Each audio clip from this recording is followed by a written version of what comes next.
Welcome to the Mischief Maker broadcast, where chaos, creativity, and common sense collide.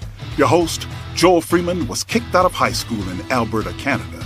He left home at 17 and hitchhiked around North America as a long-haired hippie and dope-smoking fool. He made a 180-degree change, becoming one of the first chaplains in the history of the NBA. As a professional speaker, Joel has traveled to well over 55 countries. His many books have been published in 28 foreign translations. Pieces from his Black History collection have been seen by millions at the United Nations and many other venues. And now, the Chief Mischief Maker himself, Dr. Joel A. Freeman. Hey, how you doing? It's good to see you today. Good to be with you today. We have people from all around the world tuning in live. I want you to get your fingers all ready to ask questions. We're going to be talking about a very interesting person by the name of Annie Malone. If you've never heard of her, join the club. It is not too many years ago, I'd never even heard of her, Annie Turnbo Malone. But maybe you've heard of Madam C.J. Walker. She was the one who was the mentor for Madam C.J. Walker. And it's a fascinating story. We're going to be talking with her great-grandnephew, Agbara Bryson. He's waiting in the wings. He's ready to come on. And he's going to be sharing a lot of history, a lot of great information about Annie Malone that I think will be very relevant to you. She was one of the first in Missouri, the state of Missouri, St. Louis area, to own a Rolls Royce. She paid, just imagine this, 1926, she paid over $38,000 in taxes. Now, even today, if you're paying $38,000 in taxes, you're paying a fair amount. You're making a good living. But she was, in 1926, it's just almost unheard of. She owned a whole city block in Chicago. Her philanthropy was legendary when she built this whole business around hair care and beauty products. She was the first Avon, the first Mary Kay, if you will. And she helped to establish something at a time when men were hired last and fired first in the Black community across America. And another thing is that she trained over 75,000 women entrepreneurs. And they went around and she incentivized them that if someone stayed with her as an agent for 5 years, guess what? She would give that woman a diamond ring as a thank you, a tangible expression of appreciation. And then she would give cash awards. If she discovered that someone had opened a savings account, she'd say, hey, here's some money. Put in your savings account. If someone had bought a house, she would say, here's some money. That'll take care of maybe next month's payments or whatever it might be that she gave her. And so just a wonderful human being that I think it is going to be, you're going to be fascinated to hear more about her life. And another thing is that, I think about all the different situations that we have in our lives when we think about the difficulties in various civilizations. You can look at Canada and see the issues with the Aboriginals. In Japan with Koreans. We can look at Australia with the Aboriginal settlements, the people that were there prior to the individuals coming to the penal colony that we now know as Australia. We can look at India and some of the caste system issues in India to this day. And United Kingdom. I have a friend who had a Cockney accent, and I was going to introduce him to a good friend of mine with the last name Guinness. I guess his family, they owned the Guinness Ale Company. And I was going to put him on the phone with him. And my friend with a Cockney accent, who I found to be just delightful to listen to, said, no, he freaked out. And he said, the moment I opened my mouth, he's going to know where I come from, and he's going to judge me. And I thought, wow, what a burden that is. What a crazy situation that is. We have a lot of pain in this world. And we talk about reparations. This is a politics-free zone on the Mischief Maker broadcast. But we do mess around with different things. That's what mischief making is all about. It's about being curious. It's about looking at things through a different lens, from a different angle, and trying to figure things out in a solutional way, to be solutionists and to be people that are critical thinkers and try to work through the issues. And we have all types of reparations. We have at least 6 types of reparations that a professor, Dr. Alfred Brophy from University of North Carolina back in 2006 wrote a book. And in this book, he said there are 6 types of reparations. The first is the return to sovereignty or political authority. Number 2, he said, was to have truth commissions. That's what they did in South Africa, for instance. And these truth commissions where people began to open up their hearts and minds about things. And then group entitlements is a third type of reparations he mentions in his book. Another one is community development programs. Money transfer is a 5th type of reparations, actually giving cash to people that have been harmed and hurt because of just the way they've been dealt with in the past. Property transfer, or as he says, it's a combination maybe of all 6 or some of the 6. Now, why do I bring that up when we talk about Annie Malone? Good question. I'm so glad you brought it up. Before I share why I want to bring it up, I want to share a song that I wrote and produced. It's called Vision Rich, Cash Poor. And Mel, if you could cue that up and let's put it on right now.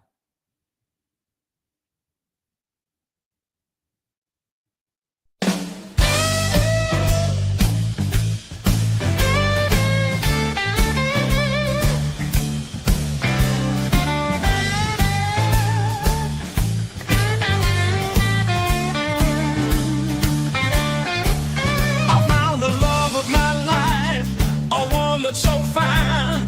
We talked about marriage, how we want our lives to shine. She's got her own dreams, and so do I. But it seems like we don't have enough to even try. I got a business plan, an idea so great, but I need the cash with low interest rate. I know it's risky, but I believe in me, and I know my love, she's my guarantee. Money's tight, but our dreams are bright. Together we'll make it, we'll be alright. We got love, that's the score. Vision rich, cash poor. My girl has doubts about our future life. She worries about the little money, if it's enough to be man and wife. But I reassure her that I'll do all I can to make her dreams come true and work the plan. Money's tight, but our dreams are bright. Together we'll make it, we'll be alright. We got love, so let's explore. Vision rich, cash poor.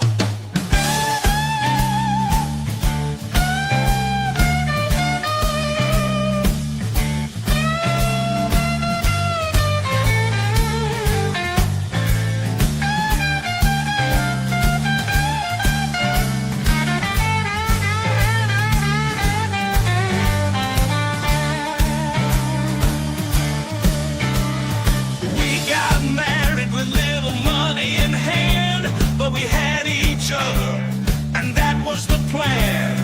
Years clicked by, life had ups and downs, but we stayed true to our dreams, our love unbound.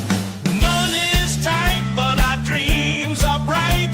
Together we made it, and we're happy tonight. We got love, and that's for sure. Vision rich, cash poor. Looking back, we still have some regrets, but we don't forget all the good times and lost bets.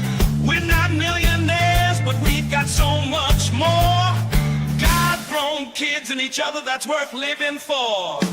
Money's still tight, but our dreams are bright. Together we made it and we're happy tonight. We got love. Who needs more? Vision rich, cash poor.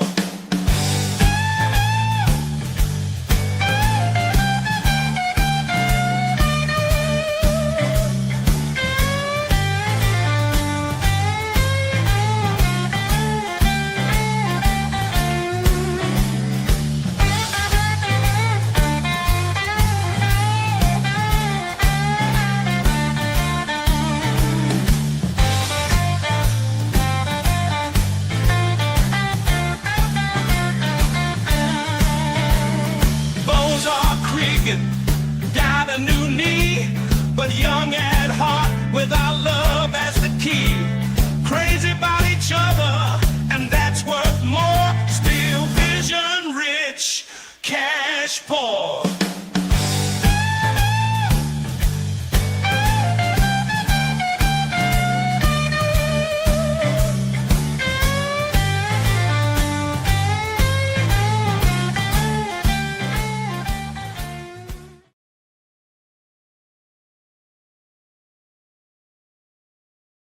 That's Vision Rich, Cash Poor, a song I've been working on for years and finally produced. And I've got Agbara Bryson with me. Agbara, just before I introduce you properly, I want to mention that Annie Malone to me is, and you're your relative, you're the great-grand nephew of Annie Malone. Here's a picture of her for everyone who wants to get a sense.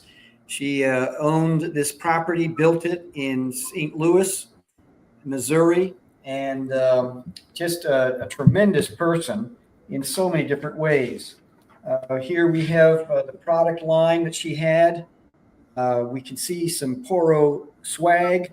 There's Madam C.J. Walker. We're going to be talking about her. This is an embosser, a seal, a corporate seal that is part of my collection from 1900, the Poro College seal. And this is a textbook I co-wrote with Dr. Walter Milton that has this information in it. But I wanted to mention something, Agbara, is that my idea with Annie Malone is to reanimate her legacy. And to, when we talk about the different types of reparations, for us to wait for the government to come and hand out cash or truth commissions, that's only brought up before a voting cycle, election cycle. And then it never seems to come back around. So I'm thinking of an entrepreneurial approach with low-hanging fruit. The hair care and beauty industry is probably a multi-billion-dollar a year industry. And my idea is to have Annie Malone become like a good housekeeping seal of approval for all goods and services involved in the hair care and beauty industry. At the top, a small number of people that are trustworthy that actually sign an agreement that if anyone gets greedy, because greed is measurable, anyone gets greedy, gets weird, in measurable ways, they're kicked out from the top. A small group of people that are trusted and trustworthy. At the bottom level, at the ground level, to have, for instance, this is the Poro College. Let's see if I can find it. Here it is. Poro College. That's a diploma from 1926. You can see right in the middle there. And to be able to put that up in barbershops and hair salons all around the country, that will launch tens of thousands of educational conversations about Annie Malone, and from the bottom up, the groundswell of information and knowledge. Then when the folks at the top produce goods and services, and then a good friend of ours in California, her father invented the pick, and she has come up with an aqua-based hair straightening process, scientific chemical process, that then can be private labeled, where one person has a patchouli oil, another one strawberry, another one banana, another one has a blueberry scent to it. and everyone then can begin to create their own products, and then to have a bricks and clicks approach where we have kind of a overnight Amazon approach, or a hair care and beauty product place has some of the products in their barbershop or hair salon. And that way, because I found, Agbara, that blacks will not buy black unless it's a good product, good quality, unless it's fairly priced, and it's available. And so to be able to provide all of those, check all those boxes, and have it be something, then the funds coming in can be used to help rebuild the infrastructures of our cities. As people at the top are not greedy, they get a little bit of money, but for the lion's share of the money goes to, let's say, adopting Peoria, Illinois, and saying, okay, we're going to rebuild Peoria, and we're going to use funds from an entrepreneurial base, from hair care and beauty products, some services, and that's going to be our way. We're going to hire people of color, and we're going to do it in this manner rather than just waiting patiently or impatiently for the government to do something. I'm going to stop blathering on. I want to turn this over to you, Agbara, and tell me what you're thinking. Well, Joe, I mean, you are always a guy of you're a great visionary. I never thought about all those kind of things that you just mentioned, but all those things make perfect sense. I mean, your vision is so grand, and you're able to see it so clearly, and you're able to have the objectives and things. I mean, that is just an awesome idea that really sounds good. It's something that I like to talk to you more about. It's going to take a lot of work, but that is just an awesome vision. So I'll just tell you a little bit about myself. I was born and raised in Peoria, Illinois. I was raised in public housing. Uh, Never knew anything about Annie Malone. I never heard of her. Well, kinda. When I would go out to my grandparents' house on the farm, and I just would go to this farmhouse. Little did I know that that was the house that Annie Malone had built for her sister Ada and my great grandfather William. I was just We called it the farm. Hey, where you going? Hey, Mom, can I go to the farm and visit my grandparents? Sure, you can. And I'm probably about 5, 6, 7, 10. I did notice that my grandparents they would travel back and forth to Chicago. Uh, I did hear something about, well, Mom, what did they go to Chicago for? Well, they were going to see something. Poro. God, what is that? Well, my grandmother was kind of a secretive person, and I didn't get very much out of her. Oh, you don't need to know that. But as I would look around, I saw a container that said Poro on it. I saw some hair products had Poro on it. I would see some of these, and I'll show you some of these conventions that they would travel around to Chicago and across the country. But I didn't know what it was. I had no idea what it was, because my grandmother and my grandfather they really didn't talk about it. My mom never really talked about Annie Malone. I'm not quite sure how much she knew. I knew she probably knew more than me. But when my grandparents died, actually, Annie Malone lived with my grandfather and my uncles, with Ada. Roland was my grandfather's name. Uncle Cal, those were his brother. That was his brother.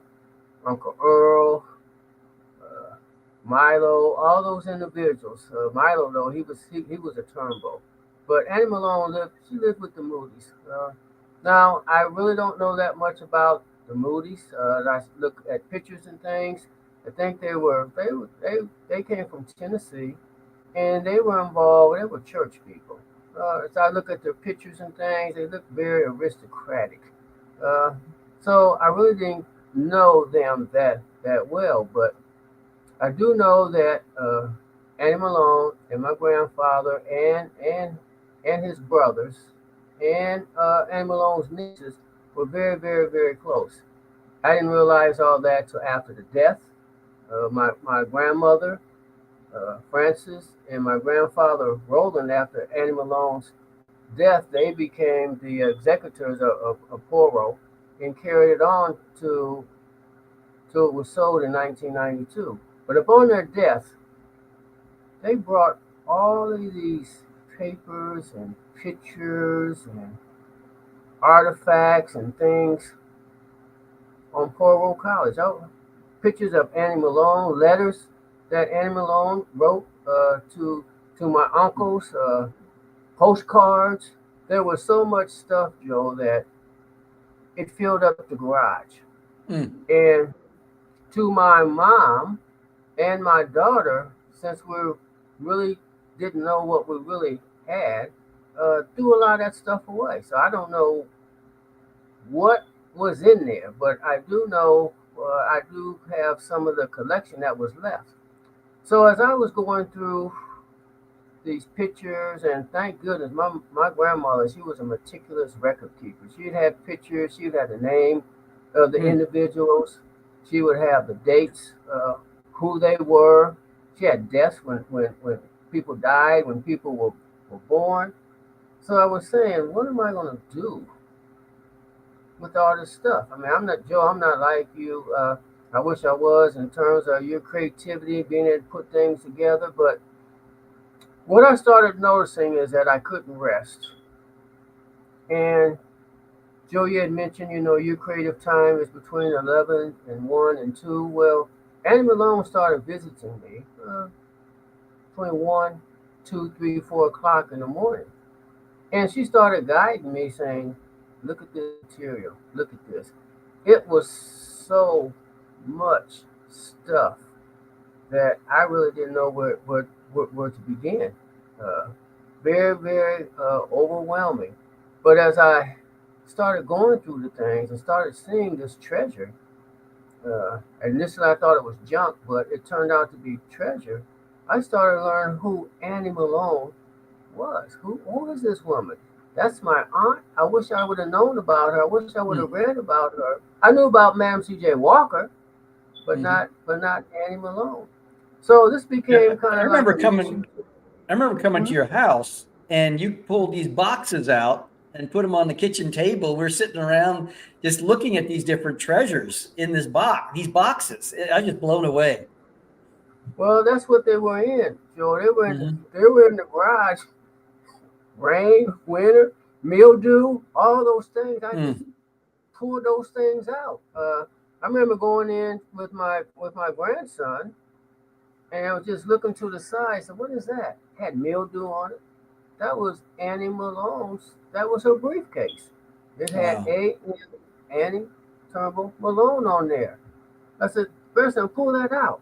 Spider webs and all, but that's the kind of way stuff was. It was junk.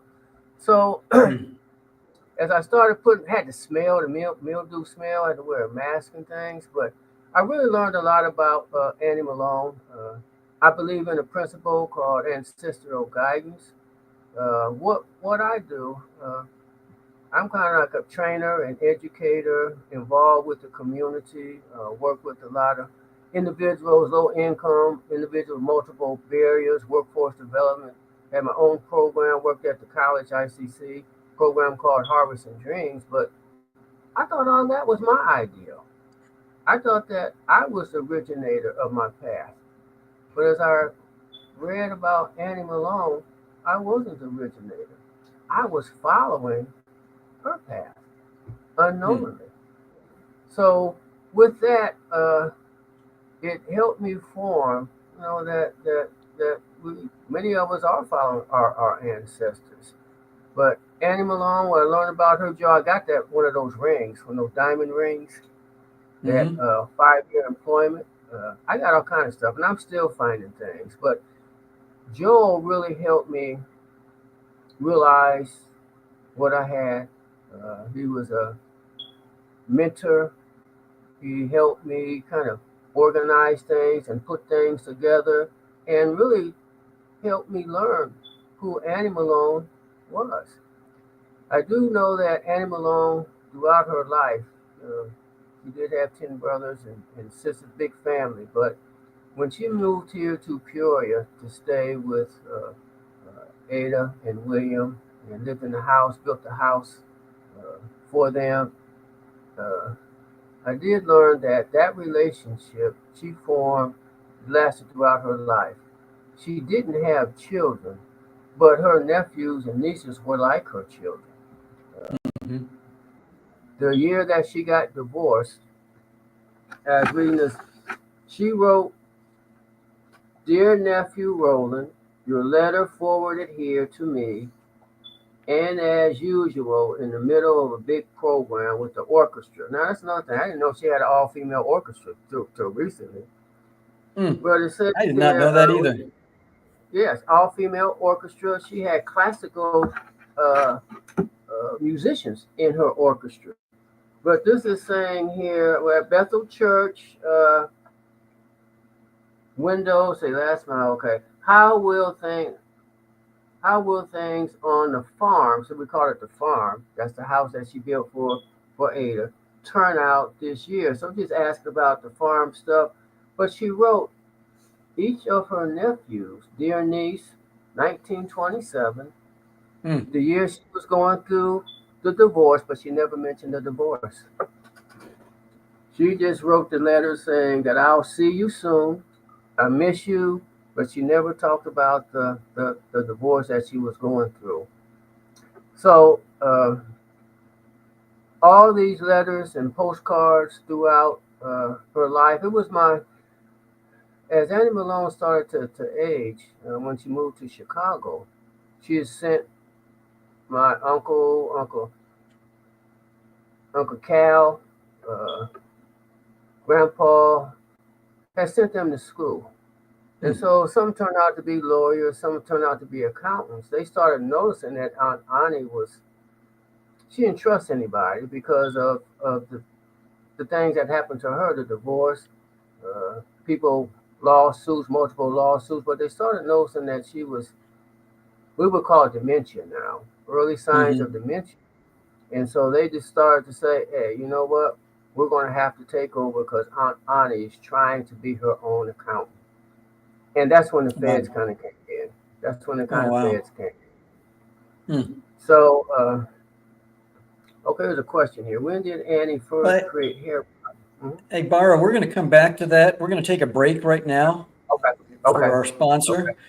And okay. so we'll come back to that question. That's a wonderful question. Plus, we come back, I want to talk about Madam C.J. Walker and some of the uh, positive aspects and some of the other, stories about her and Annie Malone, Madam C.J. Walker and Annie Malone too. So let's play I want you to hear a dreadful accent for Winston Churchill in this upcoming little spot.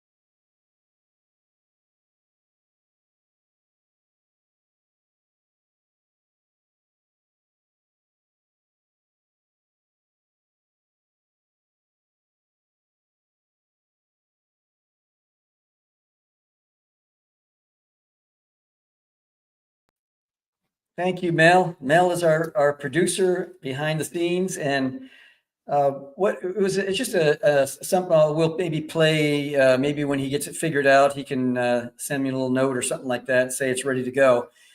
But it's just a little quick thing about this Jack Johnson booklet that I'd like for you to take a look at. This Jack Johnson, I own a disc from 1910 that Jack talked about the fight of the century, the only one in the world. And so what I've done is... Hello, I'm Winston Churchill with a dreadful British accent. Back when I was Home Secretary, Jack Johnson fought a match in London. Order Jack Johnson Speaks to hear his real voice. What crazy magic are these QR codes anyway? Order it. 20,000 showed for a fight that was promising. July 4th would go down as timeless. To talk about it, I'd be on it. But why listen to me when you can hear it straight from Jack Johnson, the 15th round right now in his own voice. Welcome to the fight of the century. In this corner, we have... You can tell your grandchildren that you just experienced a technical difficulty. We're back now, and this is the booklet. And if you're in the United States, I will actually send this to you, sign it for you, devalues it, but a donation of $10. And if you're outside the United States, I wish I could send this to you, be cost effective. It just wouldn't be cost effective. So we have a digital version for you. If you're in Australia, UK, wherever you are around the world watching this. And so what I'd like for you to do is to get this, and the funds are going to go toward this project called, it's a donation to Rosetta Universe project that they were developed. And the Rosetta Universe is where we take this ancient artifact, the Rosetta Stone, we're transforming it into a modern metaphor for problem solving and critical thinking, building, designing, and then building, fabricating a 5,000 square foot traveling exhibit that'll travel all around North America, and then will help students K through college, help them when they come to visit or see the metaverse version to learn about problem solving and using this epic drama about the Rosetta Stone, the history, the code cracking, language, and culture. And then taking the word Rosetta and 7 steps for solving pretty much any problem in about 8 to 10 categories of problems. And then once the template is done, we're then going to create two more for China, one for Southeast Asia, one for Europe, and another that'll travel to various cities that aren't serviced by the other orbits, like Sydney, Moscow, Rio de Janeiro, Tel Aviv, Joburg. And then after 7 years, 5 months in each venue, they will be donated to different parts of the world to help with tourism and jobs, and then to have a group of people that are native to that region that will identify the top 25 problems of that region of the world, and then using the 7 steps of problem solving, looking through that lens, go about solving those problems in that region of the world. So if you want to know more, just go to the QR code at the very top, and of your just if you're on a laptop or something like that, use your cell phone, put on the camera, and then go to that part there, and then I think it's number 2 on the link tree. And that's the Rosetta Project. And we want you to learn about that. The sponsor, I got some swag on here. And this is all, we don't have a merch available yet, but it will be coming. But I just want you to know that they're the sponsor of this particular program. Let's bring Agbara back on. And Agbara, we had a question there. And what was that question again, Mel? The question was, when did Annie first create hair products, and where did she learn it from? Can you respond to that? Yeah, well, when Annie Malone was an orphan, and when she moved here, when she's 10, 11, 12 years old, she lived with my great-great-grandparents. And one of them was considered an herbist. Annie did not finish high school because she had an illness, coughing, sneezing, with sinus, whatever it was, but she wasn't able to complete high school. So we call her Mother Moody. Mother Moody took Annie out into the woods and was able to find natural herbs and things to treat her cough initially. But also within this formula thing, she learned that she could use that for skin and hair. So this is the time when she actually used these herbs and things were the base for her formula for the Magic hair care grower. So it was early.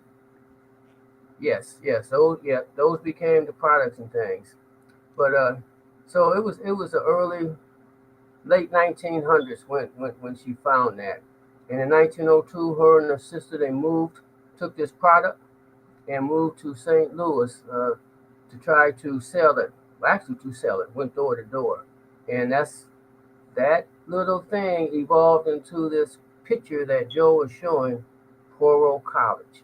But she learned it in Peoria, Illinois, from Mother Moody. Now, one thing when Aunt Annie came as an orphan to live with her sister, there was a whole family here waiting for her to receive her. And they loved her just like it was their child. And so Aunt Annie really blossomed under those beautiful pictures. I was just sharing with Joe is that that's the piano and stuff that she had in the auditorium. And she also had an all female orchestra that was world renowned, that traveled the world, all ladies there. Great pictures, yep, great pictures, Joel.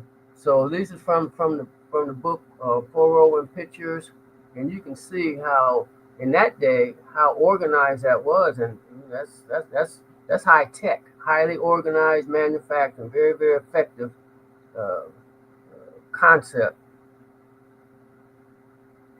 So she put these products together, and then she started Poro College.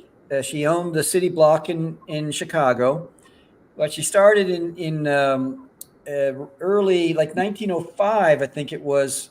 Sarah Breedlove, who later became known as Madam C.J. Walker, was there for about 9 or 10 months. Then she moved. Sarah Breedlove then moved to Denver. She met Mr. Walker, and tell us a little bit about that story, and maybe even some of the tension that emerged after Madam C.J. Walker left. Because I know that 1906, that was 1905, 1906, when Sarah Breedlove, here's a picture of Madam C.J. Walker. And this is a booklet, by the way. It's available on Amazon anywhere books are sold. Uh, but it's a reproduction. But she then came out with her Madam C.J. Walker's wonderful hair grower, and it was. Tell us a little bit about that. Well, my understanding is that Sarah Breedlove at that time she had two brothers that were also barbers that were trained in Poro College. Uh, Madam C.J. Walker attended Poro. Uh, she was there as a student, and then she became an agent. She was employed by Annie Malone, and really Annie Malone kind of became a mentor to Miss uh, Madam C.J. Walker. And so Madam C.J. Walker, when she went out west and she met her husband, she decided that she was going to borrow, let's say, the Poro business model, even the same name for the hair product. So eventually she just kind of took off Poro and put Madam C.J. Walker products and made millions of dollars. I mean, her and Annie Malone were kind of in parallel universes in a sense. They were both in the hair care product. They both had the exact same model, but uh, Annie Malone was the originator of the model. Uh, she was Madam C.J. Walker's mentor, but they both really made a lot of money.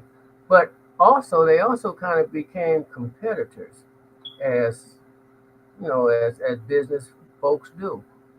Madam C.J. Walker was much more of a showboat type of person. Annie Malone was more of a quiet type person, although they both had big cars. They both had big cars, they both traveled, but they had totally different styles of their presentations. But I say, Joe, I met Miss Bundles, and as I met her, uh, I got a different perspective. I just think that Miss Bundles is Madam C.J. Walker's great granddaughter, the one that kind of really marketed and made publicized Madam C.J. Walker. That wasn't done with Annie Malone because my grandmother and them really didn't. That wasn't their style. So and Annie was low key, but they did become competitors. But as I look at things, I think that they both had a place. I mean, they both were great business people. They were both millionaires. They were both icons. And there's a lot that we can really learn from both individuals. The thing that I saw, and I think I might have learned this from you, that in 1906, that's when Annie started making sure she had everything trademarked and her process, patent and everything else. And that was just at the same time that Madam C.J. Walker was taking off with her products. And so I think that maybe, like they say that, when we come up with policy always comes out of pain. It's like something happens and we're never doing that again. So we're going to develop a policy so that never happens again. And so it seemed to me that she developed a whole legal sense at that point. Yes. Well, she did, but because she had other competitors who were also imitating her product. And so as a result, to protect herself, but Madam C.J. Walker was known to be the biggest, but there were others too. So that is time, and you're correct, Joe. That's the time that she big business deal had to do the copyright to protect her products and her name and her image. So yeah, that was one of the first. What can we learn from that? Because I know that there's, like you said, a place for both. And is there any wisdom that you have extrapolated from that that gleaned for us in this day and age? Well, I still digesting like Miss Bundles. I look at her perspective and her view for great grandmother. I look at from what I know about Madam C.J. Walker. I think we just have to learn that we can still be competitors, but we don't have to tear each other down to compete. I think that originality is important, but I mean it's like Coke versus Pepsi. I mean they're basically the same thing. It's just how you market it. But the thing though that really motivated me to write this book was watching Netflix Self-Made. And in that movie, I mean, a lot of people think that was factual, but that was Hollywood. But the thing that bothered me, and is where the little fire came from me, was how they assassinated Annie. As more like a predator, like a hater. That was not Annie Malone's personality. Even though hey, you got my product. Hey, I don't know. It's kind of like almost like imposter syndrome. Mirror, mirror, and on the wall, who's greatest of them all? Well, I think Madam C.J. Walker may have had an imposter syndrome. She kind of thought that she was Annie Malone, and went out on that track to almost the Walker Theater in Indianapolis is an exact duplicate of Fort College. If anybody in Indianapolis, you go to the Walker Theater, duplicate. So there was a lot of duplication, but I think having someone, if you're going to have a product, and Madam C.J. Walker did make it hers, but in reality, it wasn't hers. It was borrowed. But be able to forgive, be able to let people get in their own lane, because eventually, the truth will come out. Whatever it is, people are gonna like Madam C.J. Walker. People are gonna like Poro. But just don't kick dirt on people, the competitors. And one thing about Madam C.J. Walker is, they both were philanthropists, but she gave a lot of money for anti-lynching laws and things like that, to help in those areas. So, just like in the Bible, you had Paul and Silas, and I can't remember. You had different people working together, and then they became kind of competitors in some ways, but they then went on to different ways to help other people. It's Paul and Barnabas, I think it was. And so another question we have from Althea Simmons: what kind of hair products were they? Well, you had the pressing comb. You had those for the tools. You also just had oil. You also had facial stuff. Annie Malone, she traveled to Europe to get the newest fashions and kept in touch with what's going on across the world. So she had a number of things. She had colognes, creams. I mean, she had a whole variety of things.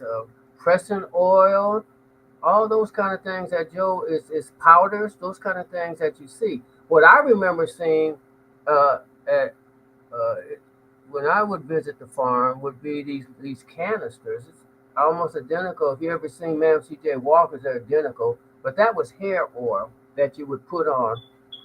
Back in the day, primary thing was goose oil. But she refined that due to those natural herbs and things that Mother Moody taught her. And she was able to really create a number and a variety of things. Not just for the hair, but for the skin, just in beauty and health, period. Perfume. Joe, remember we were here, we found that little perfume bottle? Yes. It was really, really small. So even some oils and perfumes that she had.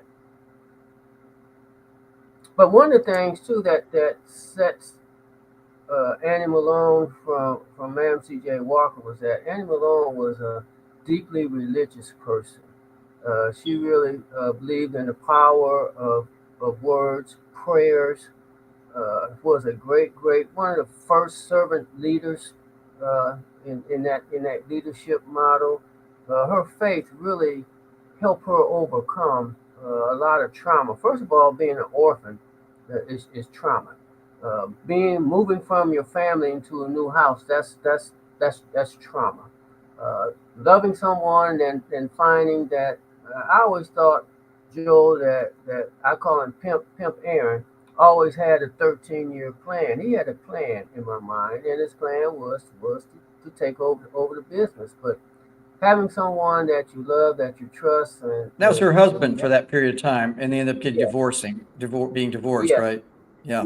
yes. Okay, just for our listeners, our viewers, yeah.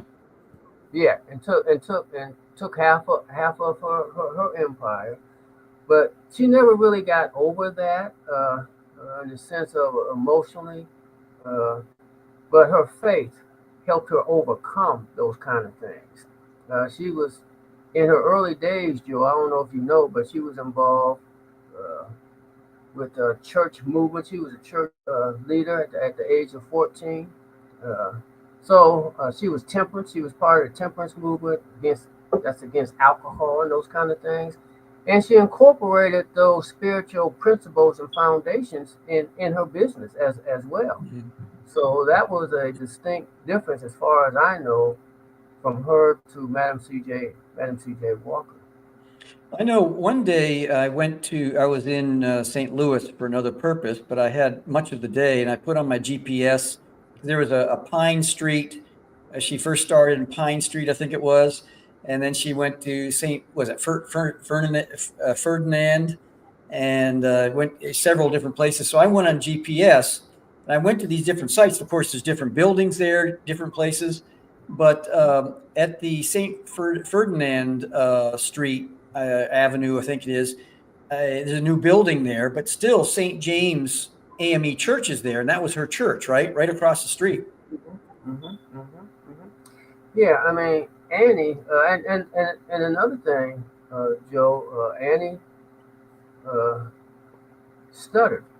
A lot of people didn't know that she stuttered, and so it was her pastor, I think it was Blitwater in Memphis somewhere, really helped her overcome her stuttering. But also, when she moved here with the Moody family, they were also in the church. Yes. Now, It's the first building. Yes, the first building. You can see that's really a shack. That first one is a shack. Yeah. 4 rooms. It was 4 room, my understanding, and then they moved on to the next one, next building. And that was in Before it Lovejoy. became, yeah, before This it was came on that Market that Street.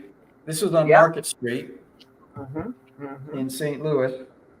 And then she moved to this building right here, Yes, yes, which is, and I believe, on those Pine Street, 3100 Pine Pine Street, St. Louis. Pine Street. And this is the entrance to the final building in St. Louis. So And this in that, go ahead. Portia is saying, I'm sorry, I cut you off. You're about to say something. No. I was just going to say, in that St. Louis building, they had everything. They had men's club, they had a restaurant, they had ice cream parlor. I mean, it was like almost like a civic center. Really, it was way ahead of her time. And at that time, Joe, she also had said that Aaron collaborated with some of the competitors so that she really couldn't get the building, but she overcame that anyway. She just kind of went against him, but yeah, her spiritual And foundation that was, building in St. Louis had a mezzanine at the top, yes, with yes, flowers. You could look over the city. It had yes, a room for men to come and play yes, pool and hang out. yes, And yes, I mean, it was a place where people could stay at a time yes, where Black people could not stay. There's no, you had the Green Book later on, but you just didn't have a place to stay if you were a Black entertainer or whatever. And she hosted a lot of concerts there too. I a think lot of it seated concerts. 900 Yes, people. yes, a lot of. I got a picture somewhere with Paul Robeson Yes. shaking he's my uncle. I don't know where that picture went, but I mean, she had people from all over the world. She loved music. I don't know if she ever played music that I saw, but I know she had a piano. Aaron gave her a piano. That's her husband. But we're talking about a really civic center that hosted a lot of events worldwide. I mean, that building was an attraction from all over the country, all over the world in her time. And when St. Because Louis had disaster, she opened up tornado, Poro College for people to come yep, in and yep, hang out there to yep. recover. There was a tornado, Hmm. and the people came in and they partnered with the Red Cross, so a lot of people came in into the Poro College to take refuge from that terrible tornado. That's But right. Annie Malone, I just want to say this too. I often wonder. Her parents were slaves, escaped slaves, but they gave her the middle name Minerva. My daughter Hmm. asked me, said, "Dad, what's that? What's Minerva?" I said, "Ah, just some European name. I don't know what it is." But then I looked it up. So, are you familiar with that story, Minerva, Joel? No, I'm not. Tell me. Middle name? So, well, her middle name is Minerva. I always believe in the power of name. So, Minerva is associated with the Greek goddess Athena. Huh. So, Minerva is like the god of commerce, business, and health. And I Huh. always thought, well, where did slaves get that kind of knowledge? And how did they know to name out of all the children, to name this child Minerva? And Hmm. unless they had, I say that Annie Malone came from she knew her purpose at birth. But not only that, so did her parents. Her parents knew that this child was very special, or they never would have named her that. Where they Hmm. got the knowledge, I don't know where they got the knowledge, but it really helped her reach her purpose because those things associated with her name, commerce, business, health, is what she really manifested in her life. So I've always Yeah, wondered about that, Joel. that's fascinating. Now, Yeah. Portia, I think you just answered it. She says, I read, Portia Logan says, read somewhere that Annie Malone was the daughter of slaves, was abandoned and raised by her older sister in Illinois. I think you already And responded to that, right? well, I'll just just So I have one more reiterate. question. We have 4 minutes left. Okay.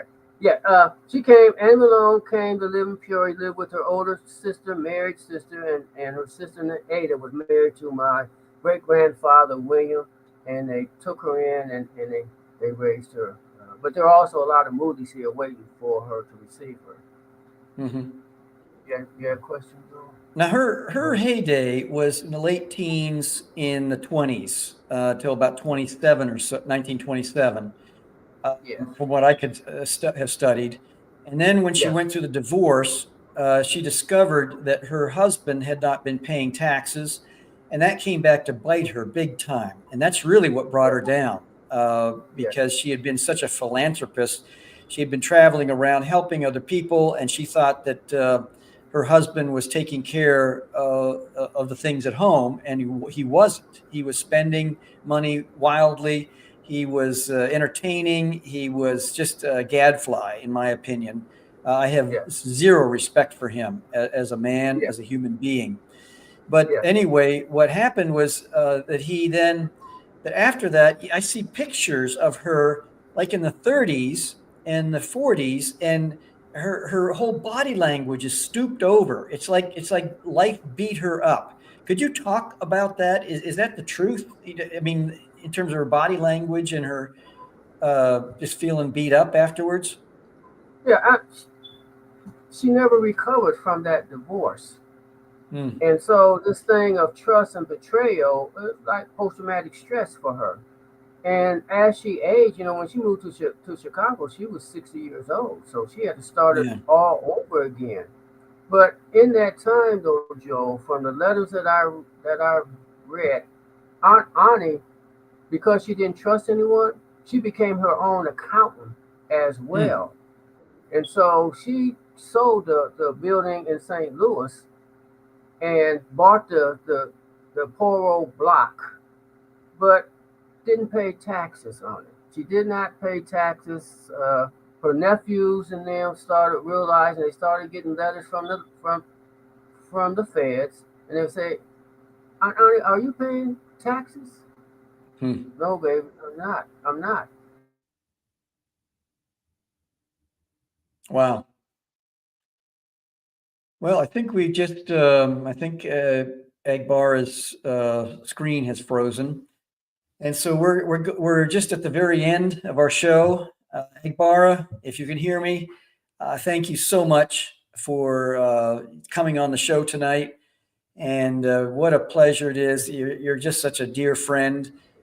Thank you for all that you have done for so many. And can you give us your website? I'm going to be putting up on the QR code too, which is chiefmischiefmaker.com. But what is your website? My website is Annie Malone Center for Development. Go there. Annie Malone Center for Development. For Development, yes. And here's my book that I wrote. Yes. It has all the pictures and things. Now I really wrote this for kids because a lot of pictures, because kids don't like to read, and it's short. But is it on Amazon? Yes, it's on Amazon. Yes, or you can just contact me and I can give you a signed portion of it. But there's 5 things I just want to share that I got from Annie Malone. One is vision. The other one is having a plan of action. The other one is personal and community empowerment, because Annie Malone really believed in community and personal empowerment. The other one is resilience, being able to bounce back. And then one of the most important one is having a spiritual foundation. And so That's those wonderful. are the principles that I really teach to young people, older people too, because when you have those things, then you become like a Joel Freeman. Agbara, thank you. Thank you so much, Joe. Thank you. I really appreciate you. Thank you so much. Thank you. And thank you for having me on your show. Oh, it's well, pleasure's all mine, and honor. Thank you. We're gonna sign off now, and wishing you all the best. And next week we're gonna have a really good show. And ebony, that's all, folks. You have just experienced another episode of the Mischief Maker broadcast. Hit the subscribe button. Connect at chiefmischiefmaker.com. Thanks for coming along for the ride. And hopefully you are now a bit closer to becoming a mischief maker in your part of the world.